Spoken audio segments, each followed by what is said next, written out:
Hi hello ನಮಸ್ಕಾರ ರೀ ಎಲ್ಲರಿಗೂ ಬೆಳಗಿನ ಶುಭೋದಯ ರೀ. ಎಲ್ಲರೂ ಹೆಂಗದಿರಿ, ಆರಾಮದಿರೇನು? ನಾವು ಆರಾಮದೀವಿ ನೋಡ್ರಿ. ನೀವು ಎಲ್ಲರೂ ಆರಾಮದ್ರಿ ಅಂತ ಅಂದ್ಕೊಂಡು ಇವತ್ತಿನ ಲಾಗ್ನ ಸ್ಟಾರ್ಟ್ ಮಾಡೋದು. ಬರೀ ಇವತ್ತು ರವಿವಾರ ಬೆಳಗ್ಗೆ ಟೈಮ್ 4 ಗಂಟೆ ಆಗಿ 45 ನಿಮಿಷ ಆಗೈತೆ ನೋಡ್ರಿ. ಅಂದರೆ ಡೈಲಿ ಏನು ದಿನಾನ ಸ್ಟಾರ್ಟ್ ಮಾಡ್ತಿರಲಿಲ್ಲ, ಅದೇ ಟೈಮ್ಗೆ ದಿನಾನ ಸ್ಟಾರ್ಟ್ ಮಾಡಿದ್ದು. ಇವತ್ತು ಯೋಗ ಮಾಡೋಕ್ಕೆ ಹೋಗಂಗಿಲ್ಲ, ಯಾಕಂದರೆ ಸ್ವಲ್ಪ ಜಾಸ್ತಿ ಕೆಲಸ ಅದಾವೆ ಏನದಾವ ಅಂತ ನಿಮಗೂ ಹೇಳ್ತೀನಿ ಬರ್ರಿ. ಫಸ್ಟಿಗೆ ಎದ್ದು ಕೂಡಲೇ ಒಂದು ಗ್ಲಾಸ್ ಅಂದರೆ ಕೈಕಾಲು ಮುಖ ತಕ್ಕೊಂಡು ಒಂದು ಗ್ಲಾಸ್ ನೀರು ಕುಡಿದು ಗ್ಯಾಸ್ ಕಟ್ಟಿ ಮತ್ತು ಗ್ಯಾಸ್ ಸ್ಟವ್ ಎಲ್ಲ ನೀಟಾಗಿ ಒರೆಸ್ಬಿಟ್ಟು ಆಮೇಲೆ ನೆಕ್ಸ್ಟ್ ಕೆಲಸನ ಸ್ಟಾರ್ಟ್ ಮಾಡಬೇಕ್ರಿ.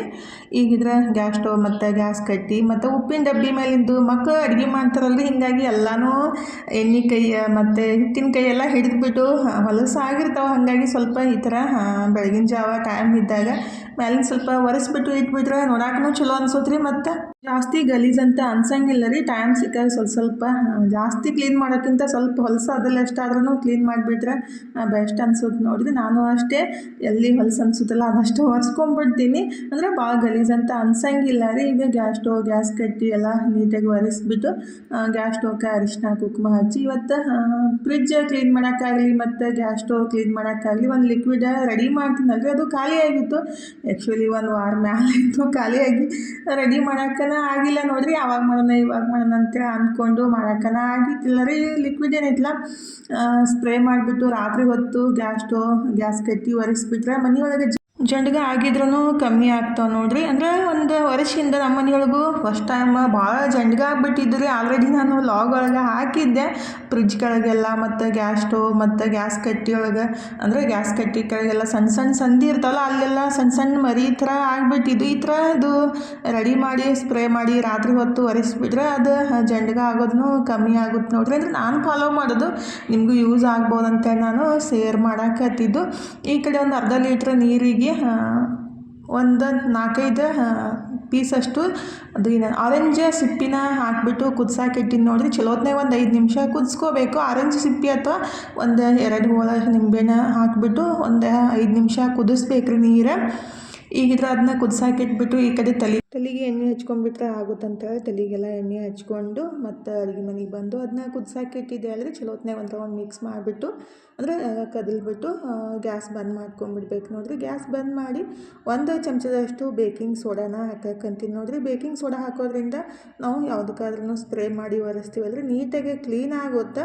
ಹಾಗಾಗಿ 1 ಚಮಚದಷ್ಟು ಬೇಕಿಂಗ್ ಸೋಡಾ ಹಾಕಿಬಿಟ್ಟು ಮತ್ತು 1 ಚಮಚದಷ್ಟು ನಾವು ಬಾಂಡೆಗೆ ಏನು ಲಿಕ್ವಿಡ್ ಬಳಸ್ತೀವಲ್ರಿ ಯಾವುದಾದ್ರೂ ಅದನ್ನ 1 ಚಮಚದಷ್ಟು ಹಾಕ್ಬೇಕು ನೋಡಿರಿ. ನಾನಿಲ್ಲಿ ಒಂದು 4-5 ಹನಿಯಷ್ಟು ಏನಂತಾರು ಲವಂಗದ ಎಣ್ಣೆ ಹಾಕಂತೀನಿ ನೋಡಿರಿ. ಅಂದರೆ ಈ ಥರ ಲವಂಗದ ಎಣ್ಣೆ ಹಾಕೋದ್ರಿಂದ ನಾವು ಸ್ಪ್ರೇ ಮಾಡಿದಾಗ ಏನಿತ್ತಲ್ಲ ಇರುವೆ ಆಗಲಿ ಮತ್ತು ಜಂಡ್ಗ ಆಗಲಿ ಬರೋಂಗಿಲ್ಲ ರೀ. ಅದಕ್ಕಾಗಿ ಎಲ್ಲ ಹಾಕಿ ತಣ್ಣಗಾಗಕ್ಕೆ ಬಿಟ್ಟಿದ್ದೀನಿ ನೋಡಿರಿ. ತಣ್ಣಗಾದ್ಮೇಲೆ ಸ್ಪ್ರೇ ಬಾಟ್ಲಿಗೆ ಹಾಕಬೇಕಾಗುತ್ತೆ. ಹಾಗಾಗಿ ಅದನ್ನ ತಣ್ಣಗಾಗಕ್ಕೆ ಬಿಟ್ಟು ಹೊರಗಡೆ ಬಂದು ಚಂದ್ರಮ್ಮನ ನೋಡಿಕೊಂಡು ಒಂದು 15 ನಿಮಿಷ ವಾಕ್ ಮಾಡಿದ್ರಾಯ್ತು. ಇನ್ನೂ ಟೈಮ್ 6 ಗಂಟೆ ಆಗಿತ್ತಿಲ್ಲ ರೀ. ಆ್ಯಕ್ಚುಲಿ 6 ಗಂಟೆ ಮೇಲೆ ಕೆಲಸ ಸ್ಟಾರ್ಟ್ ಮಾಡ್ಬೇಕಂತೇಳಿ ಈಗಿದ್ರೆ ಒಂದು 15 ನಿಮಿಷ ವಾಕಿಂಗ್ ಮಾಡಿಬಿಟ್ಟು ಕೆಲಸ ಇತ್ತಂದ್ರೆ ನನಗೆ ವಾಕಿಂಗ್ ಯೋಗ ಮಾಡೋಕ್ಕೂ ಮನಸ್ಸಾಗಂಗಿಲ್ಲ ರೀ. ಅದು ಕೆಲಸ ಮುಗಿಸ್ಬಿಟ್ರೆ ನಿವಾಂತ ಆಗುತ್ತೆ. ಅಂದರೆ ಇವತ್ತು ಕಾಯಿಪಲ್ಯಕ್ಕೆ ಹೋಗೋದೈತಿ, ಹಾಸಿಗೆ ತೊಳೋದೈತಿ. ಹಾಗಾಗಿ ಮತ್ತು 8:30-9 ಗಂಟೆ ತನಕ ಎಲ್ಲ ಮುಗಿಸ್ಬಿಟ್ಟು ನಾಷ್ಟಕ್ಕೆ ರೆಡಿ ಮಾಡಿ ನಾಷ್ಟ ಮಾಡಿ ಹೋಗಿ ಕಾಯಿಪಲ್ಯ ತರಬೇಕಲ್ಲ 9:30-10 ಗಂಟೆ ತನಕ ಅಂತೇಳಿ ನಾನು ಮತ್ತು 15 ನಿಮಿಷ ವಾಕಿಂಗ್ ಅಷ್ಟೇ ಮಾಡಿದೆ ರೀ. ಯೋಗ ಅದೇನು ಮಾಡೋಕ್ಕೆ ಹೋಗಲಿಲ್ಲ. ಮತ್ತು ಇನ್ನೂ 6 ಗಂಟೆ ಆಗಿದ್ದಿಲ್ಲ, 5 ಗಂಟೆ ಆಗಿ 40 ನಿಮಿಷ ಆಗಿತ್ತು. ಫ್ರಿಜ್ ಕ್ಲೀನ್ ಮಾಡೋಣ ಅಂತ ಬಂದಿದ್ದೀನಿ ನೋಡಿರಿ. ಅಂದರೆ ಕಾಯಿಪಲ್ಯ ಏನೂ ಇದ್ದಿದ್ದಿಲ್ಲ ರೀ. ಮೊನ್ನೆ ಬುಧವಾರ ದಿವಸ ಕಾಯಿಪಲ್ಯ ತಂದಿದ್ದಿಲ್ಲ, ಹಾಗಾಗಿ ಫ್ರಿಜ್ ಪೂರ್ತಿ ಖಾಲಿ ಆಗಿತ್ತು. ಅದಕ್ಕಾಗಿ ಅದನ್ನೂ ಕ್ಲೀನ್ ಮಾಡ್ಕೊಂಡ್ರೆ ಆಯ್ತಂತ ಅದನ್ನೇ ಲಿಕ್ವಿಡ್ ಏನು ರೆಡಿ ಮಾಡಿ ಇಟ್ಟಿದ್ದೆ ಆದರೆ ಅದನ್ನ ಸೋಸಿಬಿಟ್ಟು ಈ ಥರ ಸ್ಪ್ರೇ ಬಾಟ್ಲಿಗೆ ಹಾಕಿಬಿಟ್ಟು ನಾವು ಫ್ರಿಡ್ಜ್ ಆಗಲಿ ಮತ್ತು ಗ್ಯಾಸ್ ಸ್ಟವ್ ಗ್ಯಾಸ್ ಕಟ್ಟಿ ಯಾವುದಾದ್ರೂ ವಸ್ತುನ ಈ ಥರ ಕ್ಲೀನ್ ಮಾಡ್ಕೋಬೋದು ನೋಡಿರಿ. ನೀಟಾಗೆ ಕ್ಲೀನ್ ಆಗುತ್ತೆ. ಅಂದರೆ ಜಸ್ಟ್ ಸ್ಪ್ರೇ ಮಾಡಿಬಿಟ್ಟು ಒಂದು ಒಣ ಬಟ್ಟೆಲಿ ಒರೆಸ್ಬಿಟ್ರೆ ಐತ್ರಿ. ಹೊರಗಡೆಯಿಂದ ಅದು ಲಿಕ್ವಿಡ್ ತರೋಕ್ಕಿಂತ ಮನೆಯೊಳಗೆ ಈ ಥರ ರೆಡಿ ಮಾಡಿಕೊಂಡು ಇಟ್ಕೊಂಡ್ಬಿಟ್ರೆ ಐತ್ರಿ. ನಮಗೆ ಬೇಕಂದಾಗ ಯೂಸ್ ಆಗುತ್ತೆ ನೋಡಿರಿ. ನಾನು ಅದೇ ಥರ ಮಾಡೋದು. ಅಂದರೆ ಹೊರಗಡೆಯಿಂದ ತರೋಕ್ಕಿಂತ ಇದನ್ನ ಬೆಸ್ಟ್ ಅನ್ಸೋದ್ರಿ. ಮತ್ತು ನೀಟಾಗಿ ಕ್ಲೀನೂ ಆಗುತ್ತೆ. ಯಾವುದೇ ವಸ್ತುಗೆ ಸ್ಪ್ರೇ ಮಾಡಿಬಿಟ್ಟು ಒಣ ಬಟ್ಟೆಲಿ ಒರೆಸ್ಬಿಟ್ರೆ ಆಯಿತು. ನಾನಂತೂ ಇದೇ ಥರ ಯೂಸ್ ಮಾಡೋದು. ನೀವು ಖಂಡಿತ ಟ್ರೈ ಮಾಡಿರಿ. ಆಲ್ರೆಡಿ ನಾನು 1-2 ಸಲ ಇದನ್ನ ಈ ಥರ ಮಾಡ್ತೀನಿ ಅಂತ ನಿಮ್ಮ ಸಂಗಟ ಶೇರ್ ಮಾಡಿದ್ದೀನಿ ರೀ. ಆಲ್ರೆಡಿ ಕೆಲವೊಬ್ಬರು ನೋಡಿರಬೇಕು. ಆದರೆ ನಾನಂತೂ ಈ ಥರ ಮಾಡೋದು ನೋಡಿರಿ. ಈಗ ಅದನ್ನೇ ಲಿಕ್ವಿಡ್ ರೆಡಿ ಮಾಡಿಬಿಟ್ಟು ಫ್ರಿಜ್ ಕ್ಲೀನ್ ಮಾಡಕ್ಕಂತೀನಿ ನೋಡಿರಿ. ಮಕ್ಳು ಇದ್ದ ಮನೆಯೊಳಗೆ ಏನೇ ಎಷ್ಟೇ ಕ್ಲೀನ್ ಮಾಡಿಬಿಟ್ರು ಅದು ಹೊಲಸಾಗೋದ್ರಿ. ಅಂದ್ರೆ ನಾವು ಏನೇ ಇಟ್ಟಿರ್ತೀವಲ್ಲ ಅದನ್ನ ಅರ್ಧಂಬರ್ಧ ತೊಗೋದು, ಅದನ್ನ ಮತ್ತು ಕೆಳಗಡೆ ಸ್ವಲ್ಪ ಚೆಲ್ಲೋದು, ಆ ಥರ ಆಗಿಬಿಟ್ಟು ಭಾಳ ಜಿಡ್ಡಾಗಿರ್ತೈತೆ ರೀ. ಹಾಲಾಗಲಿ ಮೊಸರಾಗಲಿ ಮತ್ತು ಏನಾದರೂ ಒಂದು ಇಡೋದು ತೊಗೊಂಬಂದಾಗ ಅದನ್ನ ಚೆಲ್ಬಿಡ್ತಾರೆ. ಹಾಗಾಗಿ ಅವಾಗವಾಗ ಈ ಥರ ಸ್ಪ್ರೇ ಮಾಡಿಬಿಟ್ಟು ಜಸ್ಟ್ ಒರೆಸ್ಕೊಂಡ್ಬಿಟ್ರಾಯ್ತು, ನೀಟಾಗಿ ಕ್ಲೀನು ಆಗುತ್ತೆ ನೋಡಿರಿ. ಟೈಮ್ 6 ಗಂಟೆ ಆಗಿತ್ತು. ನನ್ನ ಕೆಲಸ ಸ್ಟಾರ್ಟ್ ಮಾಡಿದ್ದೀನಿ ನೋಡಿರಿ. ಹಾಸಿಗೆ ತೊಳ್ಯಾಕತ್ತಿದ್ದು, ಯಾಕಂದ್ರೆ ನಾಳೆ ಮನೆಯೊಳಗೆ ಒಂದು ಪೂಜೆ ಐತ್ರಿ. ಹಾಗಾಗಿ ಹಾಸಿಗೆ ತೊಳೆದು ಎಲ್ಲ ನೆಲ ಒರೆಸಿ ಎಲ್ಲ ನೀಟಾಗಿ ತಲೆ ಮೇಲೆ ಜಳಕ ಎಲ್ಲ ಮುಗಿಸ್ಬಿಟ್ಟು ನಾಳೆ ಪೂಜೆನ ಮಾಡ್ಬೇಕು ರೀ. ಪೂಜೆ ಸಾಮಾನು ಸ್ವಲ್ಪ ತರಬೇಕು, ಹಣ್ಣು ಮತ್ತು ಕಾಯಿ ಎಲ್ಲ. ಹಂಗಾಗಿ 6 ಗಂಟೆಗೆ ಇದನ್ನ ಕೆಲಸ ಸ್ಟಾರ್ಟ್ ಮಾಡಿದ್ದೀನಿ. ಅಂದರೆ ಎಷ್ಟೇ ಸ್ವಲ್ಪ ಇದ್ರೂ ಒಂದೂವರೆ ತಾಸು ಬೇಕಾಗುತ್ತೆ ರೀ. ಹಾಗಾಗಿ ಹಾಸಿಗೆ ತೊಳೆಯೋದು ಅಷ್ಟೇನು ಜಾಸ್ತಿ ಹೊಲಸಿದ್ದಿದ್ದಿಲ್ಲ, ಮನೆಯೇ ತೊಳೆದಿದ್ದು ಖರೆ. ಆದರೆ ಸ್ವಲ್ಪ ತೊಳೆಯಲೇಬೇಕಲ್ರಿ. ಹಾಗಾಗಿ ಹಾಸಿಗೆ ಎಲ್ಲ ತೊಳೆದ್ಬಿಟ್ಟು ಜಳಕ ಎಲ್ಲ ಮುಗಿಸಿ ಫೈನಲಿ ಕೆಲಸನ ಅರ್ಧ ಎಲ್ಲ ಕಂಪ್ಲೀಟ್ ಆಯ್ತು ನೋಡಿರಿ. ಇನ್ನು ಅರ್ಧ ಕೆಲಸ ಐತಿ, ಇಡೀ ದಿವಸ ಕೆಲಸ ಮಾಡಬೇಕು. ಈಗಿದ್ರೆ ನಾನು ನಾಷ್ಟಕ್ಕೆ ಅವಲಕ್ಕಿ ರೆಡಿ ಮಾಡಕ್ಕಂತ ನಾನು ಈ ಕಡೆ ನಾಷ್ಟಕ್ಕೆ ರೆಡಿ ಮಾಡ್ತಾಯಿದ್ರು. ನಮ್ಮ ಮನೆಯವರು ಜಳಕ ಮುಗಿಸ್ಬಿಟ್ಟು ದೇವ್ರ ಪೂಜೆ ಮಾಡಾಕತ್ತಿದ್ರು. ಇವಾಗ ಟೈಮ್ 7:30 ಹೀಗಿತ್ತು ನೋಡಿರಿ. ನಾಷ್ಟಕ್ಕೂ ರೆಡಿ ಆಯಿತು. ಆಲ್ಮೋಸ್ಟ್ ಎಲ್ಲ ಕೆಲಸ ಮುಗೀತು. ನಾಷ್ಟ ಮಾಡೋ ತನಕ 8 ಆಗುತ್ತೆ. 8 ಗಂಟೆಗೆ ಕಾಯಿ ಪಲ್ಯಕ್ಕೆ ಹೋದ್ರಾಯ್ತು. ನಮ್ಮ ಮನೆಯವ್ರು ಹೆಂಗೆ ಗೊತ್ತಂದ್ರೆ, ನನ್ನ ಕೆಲಸ ಲೇಟ್ ಆಗಬಾರ್ದು, ಅವ್ರ ಕೆಲಸ ಎಷ್ಟೇ ಲೇಟ್ ಆದರೂ ನಡೆಯುತ್ತೆ. ಹಾಗಾಗಿ ಅವ್ರಿಗಿಂತ ಮೊದಲು ರೆಡಿ ಆಗಿಬಿಟ್ರು. ನನಗೆ ಅನ್ಸ್ಕೋದು ಇಷ್ಟ ಆಗಂಗಿಲ್ಲ ರೀ. ಹಾಗಾಗಿ ಪಟ್ ಎಷ್ಟೇ ಕಷ್ಟ ಆಗಲಿ ಪಟ್ ಎಲ್ಲ ಕೆಲಸ ಮುಗಿಸ್ಬಿಟ್ಟು ಅವ್ರಿಗಿಂತ ಮೊದಲೇ ರೆಡಿ ಆಗಿಬಿಟ್ರೆ ನನಗೊಂಥರ ಸಮಾಧಾನ. ಇಲ್ಲಾಂದ್ರೆ ಅವರು ನಾನಿನ್ನ ವೇಟ್ ಮಾಡ್ತೀನಿ, ಅವರು ವೇಟ್ ಮಾಡೋಂಗೇ ಇಲ್ಲ ರೀ. ಫುಲ್ ಸಿಟ್ಟಿಗೆ ಬಂದುಬಿಡ್ತಾರೋ. ಫೈನಲಿ ನಾವು ಕಾಯಿಪಲ್ಯ ತೊಗೊಂಡು ಸ್ವಲ್ಪ ಮಾರ್ಕೆಟ್ ಒಳಗೆ ಕೆಲಸ ಇತ್ತು, ಅಂದರೆ ಮಸಾಲ ಸಾಮಾನು ತರೋಣಂತೇಳಿ ಮಾರ್ಕೆಟ್ ಕಡೆ ಹೊಂಟಿದ್ವಿ ನೋಡಿರಿ. ಸಿದ್ದೇಶ್ವರ ಗುಡಿ ಹತ್ರ ಒಂದು ಕಾರ್ಯಕ್ರಮ ಇತ್ತು. ಏನು ಕಾರ್ಯಕ್ರಮ ಅಂತ ನನಗೂ ಗೊತ್ತಿಲ್ಲ ರೀ. ಆದರೆ ಕುಂಭ ಎಲ್ಲ ತೊಗೊಂಬಿಟ್ಟು ಹೆಣ್ಮಕ್ಳು ದಂಡಿ ಕಟ್ಕೊಂಡು ಆರತಿ ಎಲ್ಲ ತೊಗೊಂಡ್ಬಿಟ್ಟು ಹೊಂಟಿದ್ರು. ಏನು ಕಾರ್ಯಕ್ರಮ ಇತ್ತಂತ ನನಗೂ ಗೊತ್ತಿಲ್ಲ ರೀ. ಆದರೆ ಒಂದೆರಡು ಕ್ಲಿಪ್ಪನ್ನು ನಾನು ತೊಗೊಂಡೆ ನೋಡಿರಿ. ಖುಷಿ ಆಗುತ್ತೆ ಈ ಥರ ನೋಡಿದಾಗ. ಹಾಗಾಗಿ ಫೈನಲಿ ಸ್ವಲ್ಪ ಸಾಮಾನು ತೊಗೊಂಡು ಮನೆಗೆ ಬಂದು ನೋಡಿರಿ. ಮನೆಗೆ ಬರೋ ತನಕ ಇದನ್ನಂತೂ ವೇಟ್ ಮಾಡ್ತಾನೇ ಇರುತ್ತೆ. ಅಂದರೆ ಹೊರಗಡೆಯಿಂದ ಬಂದ ಕೂಡಲೇ ಏನಾದರೂ ಹಾಕಬೇಕು ರೀ. ಬೆಳಗ್ಗೆನೇ ಹಾಕಿಬಿಟ್ರು ಮತ್ತು ಬಂದ ಕೂಡಲೇ ಒಳಗಡೆ ಬರೋಕ್ಕೆ ಸ್ಟಾರ್ಟ್ ಮಾಡಿಬಿಡುತ್ತೆ. ಅಂದರೆ ಅಷ್ಟು ರೂಢಿ ಆಗ್ಬಿಟ್ಟೈತಿ. ನಾವು ಎಷ್ಟೇ ಹೊಡೆದ್ರೂ ಹೋಗಂಗಿಲ್ಲ ರೀ. ಅಂದರೆ ನಾವು ನಡಿ ಅಂತೀವಲ್ಲ, ಹಾಗಾಗಿ ಅದಕ್ಕೆ ಭಯ ಇರಲ್ಲ. ಹೊಡೆದ್ರೇ ಆ ಥರ ಅಂಜುತ್ತಲ್ಲ, ಹಾಗಾಗಿ ನಾವು ಹೊಡೆಯಂಗಿಲ್ಲ ಅಂತೇಳಿ ಆ ಥರ ಮಾಡುತ್ತೆ. ಪಾಪ ಅದು ಸಣ್ಣ ಮರಿ ಸೌಂಡ್ ಮಾಡ್ತಾನೇ ಇರುತ್ತೆ. ಆದರೆ ಇದು ಮಾತ್ರ ಇಲ್ಲಿ ಒಳಗಡೆ ಬಂದು ಕುಂದ್ರಕ್ಕೆ ಪ್ರಯತ್ನ ಪಡುತ್ತೆ. ಪಾಪ ಅದು ಒಂದೇ ಆಗೈತಲ್ರಿ. ಹಾಗಾಗಿ ಅದಕ್ಕೂ ಬೇಜಾರು ಅಂತ ಅನ್ಸುತ್ತೆ. ಜೋಡ ಇನ್ನೆರಡು ಮರಿಗಳು ಇದ್ಬಿಟ್ರೆ ಅದಕ್ಕೂ ಅಷ್ಟು ಬೇಸರ ಅಂತ ಅನ್ನಿಸ್ತಿತ್ತಿಲ್ಲ. ಪಾಪ 2 ಮರಿ ಒಯ್ದುಬಿಟ್ಟು ಪಾಪ ಅದು ಒಂದೇ ಆಗ್ಬಿಟ್ಟೈತಿ. ಹಾಗಾಗಿ ಸೌಂಡ್ ಜಾಸ್ತಿ ಮಾಡುತ್ತೆ. ಈಗಿದ್ರೆ ಎಲ್ಲ ಕಾಯಿಪಲ್ಯ ತಂದು ಸೋಸಿ ತೊಳೆದು ಇಡೋ ಕೆಲಸ ರೀ. ಫಸ್ಟಿಗಿದ್ರೆ ಮಸಾಲ ಸಾಮಾನು ತಂದಿದ್ದೆ ರೀ. ದಾಲ್ಚಿನ್ನಿ ಮನೆಯೊಳಗೆ ಖಾಲಿ ಆಗಿಬಿಟ್ಟು ಒಂದು 15-20 ದಿವಸ ಆಯಿತು. ಹಾಗಾಗಿ ಮಾರ್ಕೆಟ್ಗೆ ಹೋಗಿ ತಂದೆ ನೋಡಿರಿ. ಅಂದರೆ ಸ್ವಲ್ಪ ತಂದುಬಿಟ್ರೆ ಹಗಲೆ ಮಗಲೇ ತೊಗೊಂಬರ್ರಿ ಅನ್ನೋದಾಗುತ್ತೆ. ಹಾಗಾಗಿ ಮಾರ್ಕೆಟ್ಗೆ ಹೋದಾಗ ಒಮ್ಮೆ ನಮ್ಗೇನು ಬೇಕಲ್ಲ ತಂದುಬಿಟ್ರೆ ಟೆನ್ಷನ್ ಅನ್ಸಂಗಿಲ್ಲ ರೀ. ದಾಲ್ಚಿನ್ನಿ ಮತ್ತು ಕಾಳು ಮೆಣಸು ಖಾಲಿ ಆಗಿಬಿಟ್ಟು 15 ದಿವಸ ಮ್ಯಾಲನ ಆಯಿತು. ತರಕನ ಆಗಿತ್ತಿಲ್ಲ ರೀ. ಇಲ್ಲೇ ಸಿಗುತ್ತೆ 50 ಗ್ರಾಮಿಗೆ 50-60 ರೂಪಾಯಿ ಕೊಡ್ತಾರೆ. ಆದರೆ ಮತ್ತು ಸರಿನೂ ಇರೋಂಗಿಲ್ಲ. ಅದಕ್ಕಾಗಿ ನಾನು ಎಲ್ಲಿ ಚಲೋ ಸಿಗುತ್ತಲ್ಲ ಅಲ್ಲಿ ಹೋಗಿ ಒಮ್ಮೆ 1/4 kg ತರ್ತೀನಿ. ಕೆಲವೊಂದು ಸಲ ಹೋಗೋಕೆ ಆಗ್ಲಿಕ್ಕಂದ್ರೆ ಅನಿವಾರ್ಯ ಇತ್ತಂದ್ರೆ ಇಲ್ಲೇ ತಂದಿರ್ತೀನಿ ರೀ. ದಾಲ್ಚಿನ್ನಿ ಮತ್ತು ಕಾಳು ಮೆಣಸು ಖಾಲಿಯಾಗಿ ಭಾಳ ದಿವಸ ಆಗಿತ್ತು ಅಂತೇಳಿ ಇವತ್ತು ಮಾರ್ಕೆಟ್ಗೆ ಹೋಗಿದೆ. ಆ್ಯಕ್ಚುಲಿ ಅಂಗಡಿ ಅವಾಗ ತೆಗ್ಯಾಕತ್ತಿದ್ರು ಅವರು. ಇನ್ನೂ ಸ್ವಲ್ಪ ಜಾಸ್ತಿ ತೊಗೋಬೇಕಿತ್ತು. ಮೆಂತ್ಯ ಮತ್ತು ಅಗಸೆ ಎಲ್ಲ ರೀ. ಜಾಸ್ತಿ ಹೊತ್ತು ನಮ್ಮ ಮನೆಯವರು ನಿಂದಿರಲಿಲ್ಲ. ಅಂದರೆ ಅಂಗಡಿ ತೆಗೆಯೋದು ಲೇಟ್ ಮಾಡಿಬಿಟ್ರು. ನಾನಂತೂ ಒಂದು 15 ನಿಮಿಷ ಅಂಗಡಿ ಮುಂದೆ ನಿಂತುಬಿಟ್ಟಿದ್ದೆ. ಅಂದರೆ ಅವರು ಅಂಗಡಿ ತೆಗೆದು ವೇಟ್ ಮಾಡಿ ಕೊಡಬೇಕಲ್ರಿ. ಹಾಗಾಗಿ ಮಸಾಲ ಅಂಗಡಿ ಒಳಗೆ ಈಗಿದ್ರೆ ಕಾಳು ಮೆಣಸು ಮತ್ತು ದಾಲ್ಚಿನ್ನಿ ಅಷ್ಟೇ ಅವಶ್ಯಕತೆ ಇತ್ತಂತ ಅಷ್ಟೇ ತೊಗೊಂಡು ಬಂದಿದ್ದು. ತಂದು ಡಬ್ಬಿಗೆ ಹಾಕಿ ಇಟ್ಟೆ ನೋಡಿರಿ. ದಾಲ್ಚಿನ್ನಿ ಏನೈತಲ್ಲ 160 ರೂಪಾಯಿಗೆ 1/4 kg ಕೊಟ್ಟಾರೆ ನೋಡಿರಿ. ಅಂದರೆ ಕೆಲವೊಬ್ಬರು ಕೇಳ್ತಿರ್ತಾರೋ, ಹಾಗಾಗಿ ಹೇಳಿದಷ್ಟೇ ರೀ. ಮತ್ತು ಕಾಳು ಮೆಣಸು ಏನೈತಲ್ಲ 220 ರೂಪಾಯಿಗೆ 1/4 kg ಚಲೋ ಇದ್ದು ರೀ. ಎಲ್ಲ ನೀಟಾಗಿ ಕ್ಲೀನ್ ಮಾಡಿ ಡಬ್ಬಿಗೆ ಹಾಕಿ ಇಟ್ಟೆ ನೋಡಿರಿ. ನಾನು ಕಾಯಿಪಲ್ಯ ಎಲ್ಲ ಸೋಸಿ ತೊಳೆದು ಇಡೋ ತನಕ ನನ್ನ ಮಗಳು ಅಡುಗೆನೂ ರೆಡಿ ಮಾಡಾಕಂತ ನೋಡಿರಿ. ಇವತ್ತು ಚಪಾತಿ ಮತ್ತು ಪಲ್ಯ ಎರಡೂ ರೆಡಿ ಮಾಡಿಕೊಟ್ಟಿದ್ದು. ಆ್ಯಕ್ಚುಲಿ ನನಗೆ ಅಡುಗೆ ಮಾಡೋಕೆ ಬೇಸರ ಅಂತ ಅನ್ಸಾಕತ್ತಿತ್ತು. ಅಂದರೆ ಹೊರಗಡೆ ಹೋಗಿ ಕಾಯಿಪಲ್ಯ ತಂದು ಅದನ್ನ ಸೋಸಿ ತೊಳೆದಿಡೋ ತನಕ ಬೇಸರ ಅಂತ ಅನ್ನಿಸ್ತಿರ್ತೈತಿ. ನಾನು ಮಾಡ್ಲಿಕ್ಕಂದ್ರೆ ಅನಿವಾರ್ಯಕ್ಕೆ ನಾನೇ ಮಾಡ್ತಿದ್ದೆ ರೀ.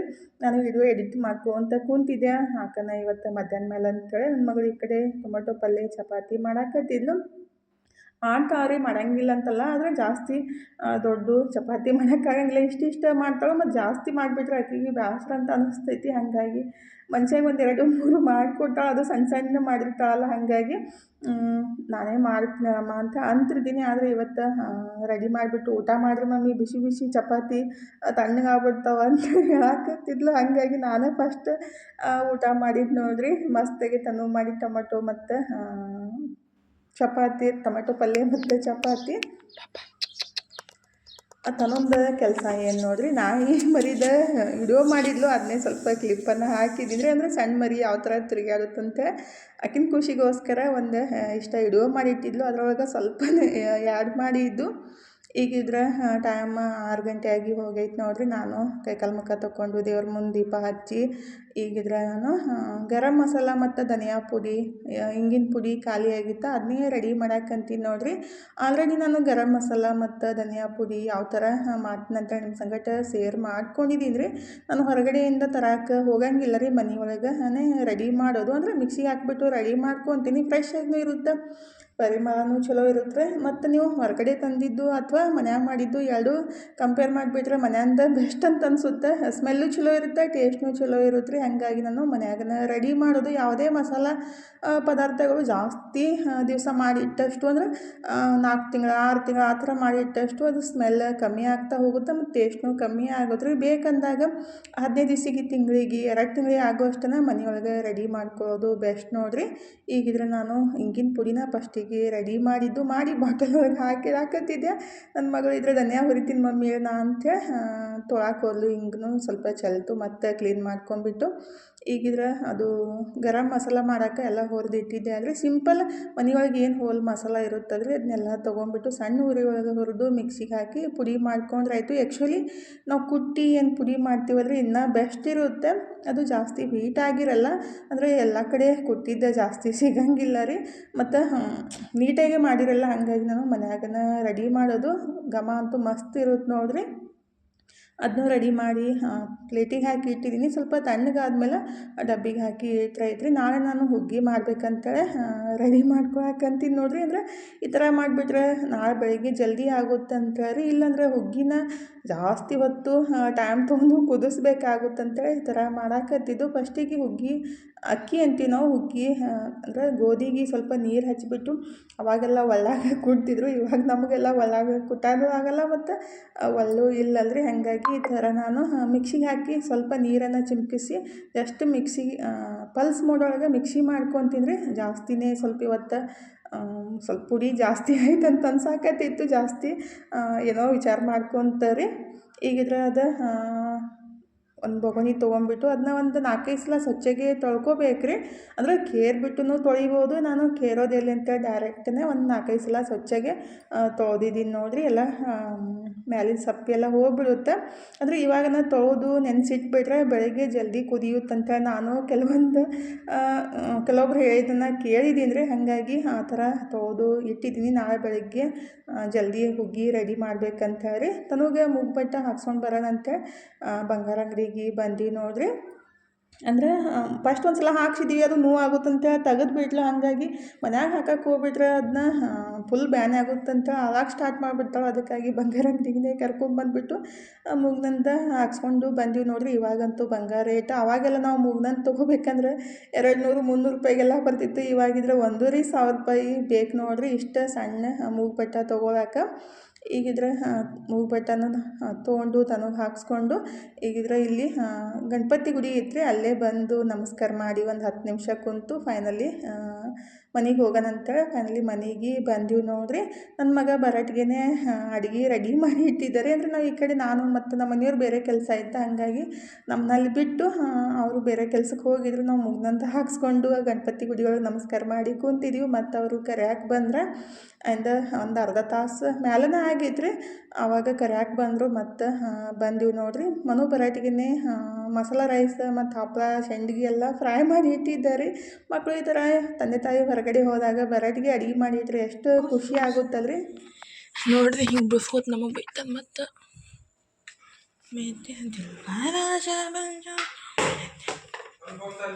ರೆಡಿ ಕೊಟ್ಟೆ, ಬ್ರೆಡಿ ಹಾಕಿ ಇದು ಶುಂಠಿ ಬೆಳ್ಳುಳ್ಳಿ ಪೇಸ್ಟ್ ಹಾಕಿನ್ರಿ ಅಷ್ಟಿತ್ತು ನೀವೇ ಮಾಡ್ಬೇಕಿಲ್ಲ ನನಗೆ ಬೈಲಾತ್ರಿ ಹೇಳೋಪ್ಪ ಹಾಕಿದ್ದು ನೆನಪೈತಿಲ್ಲ ನಿನಗೆ ಅದು ಐತೆ ಅನ್ನೋದು ಮಾಡಿದ್ದೀನಿ ಮಸಾಲ ಹಾಕಿ